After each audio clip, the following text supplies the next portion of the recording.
আমার বিয়ে হয়েছে আজ ৫০ বছর। আমার বিয়ে হওয়ার ৪৫ বছর পর আমি মা হই। ব্যাপারটা অবাক লাগছে, তাই না? আসুন এবার পুরো গল্পটা শুনেন। এটা একটা আপুর গল্প। আমার ছেলেবেলা বা বিয়ে, এটা আর বাকি ৫ টা মেয়ের মতো। এখানে বলার কিছু নেই। আমি আর আমার বর ছিলাম খুব সুখী। বিয়ের পর থেকে সে আমায় খুব ভালোবাসতো। আমরা বিয়ের পর থেকেই বেবি চাইতাম, কিন্তু হতো না। এভাবে অনেক বছর কাটে, কিন্তু হতো না। আমাকে চারদিক থেকে মানুষ নানান রকম কথা বলতো। আমি শুধু তাহাজ্জুদ পড়ে কান্না করতাম। কত ডাক্তার কবিরাজ দেখিয়েছি, হিসাব নাই।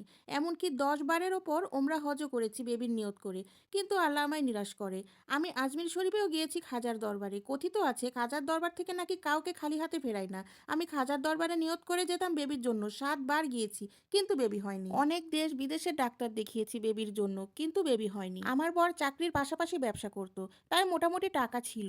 আমি জীবনে এত এত টাকা উড়িয়েছি বেবির জন্য যে বলে বোঝাতে পারবো না। বলে রাখি, আমার বরেরা ৩ ভাই ছিল। আমার বর ছিল মেজো ভাই। আমার ছোট দেবর তার ওয়াইফকে নিয়ে দেশের বাইরে সেটেল হয়ে গিয়েছিল, তারা আর দেশে কোনোদিনই আসবে না। আমার বরের বড় ভাই আছে। আমার জাটা খুব ভালো, বোনের মতো। কখনো আমরা জায়ে জায়ে ঝগড়া করিনি। আমার বরের থেকে আমার জাদের টাকা পয়সা একটু কম ছিল, কিন্তু কখনো আমরা তাদের নিচু চোখে দেখিনি। আমার শ্বশুর শাশুড়ি আমার বিয়ের আগেই না ফেরার দেশে চলে যায়। আমার বড় জায়ের একটা ছেলে আর একটা মেয়ে। সত্যি কথা বলতে তাদের পুরো সংসারটাই আমরা চালাতাম। আমার ভাসুর ছিল অলস টাইপের একজন মানুষ, তেমন একটা কাজবাজ করতো না। যদিও বা কিছু টাকা ইনকাম করতো, সেটাও এটা ওটা করে নষ্ট করে ফেলতো। তার ছেলে মেয়েগুলো আমরাই মানুষ করতাম। আমি শ্বশুর বাড়ির কোনো দাওয়াতে যেতাম না, কারণ সবাই আমাকে বন্ধা বলতো। এভাবে বিয়ের ২০টা বছর কেটে যায়। আমি ধরেই নিয়েছিলাম আমি হয়তো সত্যিই বন্ধা, কিন্তু ডাক্তার রিপোর্ট অনুযায়ী আমার কোনো সমস্যাই ছিল না। আমার বয়স বাড়তে লাগলো এবং আমার বরেরও। আমার বরের চোখের পানি একমাত্র উপরালাই জানে। আমার পিরিয়ড ইরেগুলার ছিল, কিন্তু ডাক্তাররা কোনো কারণ খুঁজে পেত না। প্রায় সময় আমার যে আমাকে বিভিন্ন তাবিজ লেখা খাওয়াতো, এগুলো নাকি বাচ্চা হওয়ার জন্য। আমিও খেতাম।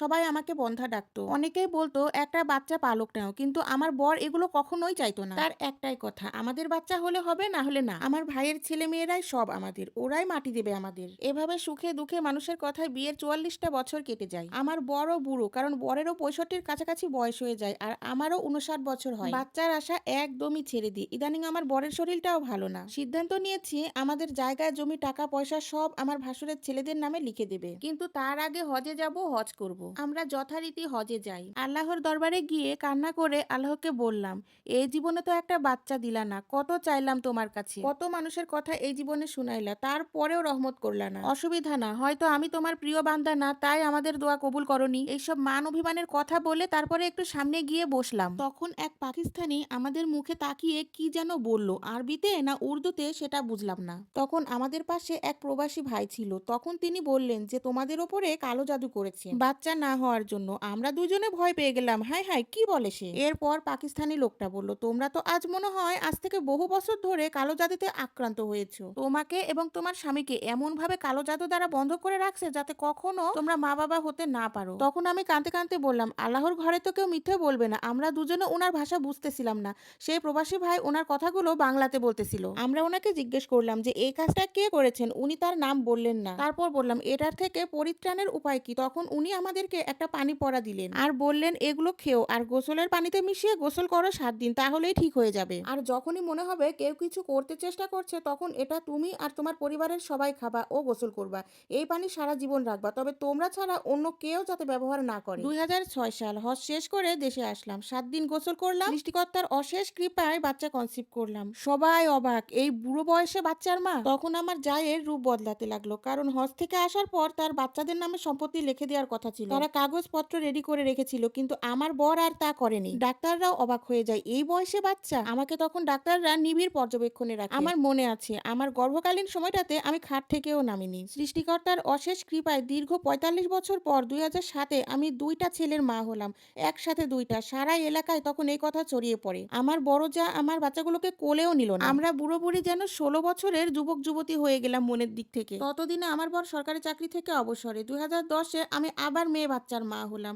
শরীরের অবস্থা অনেক খারাপ ছিল গর্ভকালীন থাকা অবস্থায়। একদিন আমার যা আর ভাসুরের মধ্যেও কথা শুনতে পাই, তারা নাকি সম্পত্তির জন্য আমাদের বাচ্চা হওয়াটা কালো জাদু দিয়ে বন্ধ করে রেখেছিল। পরে অবশ্য তারা আমাদের কাছে মাপ চায় আর আমরাও মাপ করে দিই। সৃষ্টিকর্তার কৃপায় আজ আমরা অনেক ভালো আছি। তবে আমার বরের অবস্থা তেমন একটা ভালো না, ঠিকমতো হাঁটাচলা করতে পারে না। আর এটাই ছিল এক আপুর গল্প। আর আজকের রেসিপির নাম ডিমের নার্গিসি কোপ্তা কারি। এই খাবারটি খেতে সত্যি অনেক ভালো লাগে ভাত, পোলাও, রুটি সবকিছুর সাথে এই খাবারটি খেতে অনেক ভালো লাগে। যদিও আমি এটা ফার্স্ট টাইম ট্রাই করেছি, খুব একটা ভালো হয়নি। তবে সেকেন্ড টাইম অবশ্যই ভালো করে রান্নাটা করব। তোমরা চাইলে ট্রাই করতে পারো। রান্নাটা যেমনই হোক না কেন, খেতে কিন্তু অনেক ভালো হয়েছে। তোমরা একবার হলেও এটা অবশ্যই বাসায় একবার ট্রাই করবে। আর আমি রান্নার মাধ্যমে অনেক স্টোরি শেয়ার করি তোমাদের সাথে। আসলে তোমরাই কমেন্ট করে জানাবে যে আসলে তোমাদের সাথে আমি এই স্টোরিগুলো শেয়ার করব না শুধু রান্নার রেসিপিটাই শেয়ার করব। তোমাদের কাছে যেটা ভালো লাগবে শুনতে সেটা জানলেই আমি অনেক খুশি হব এবং চেষ্টা করব সেভাবেই ট্রাই করতে। আজকে এই পর্যন্তই, দেখা হবে অন্য কোনো রেসিপিতে।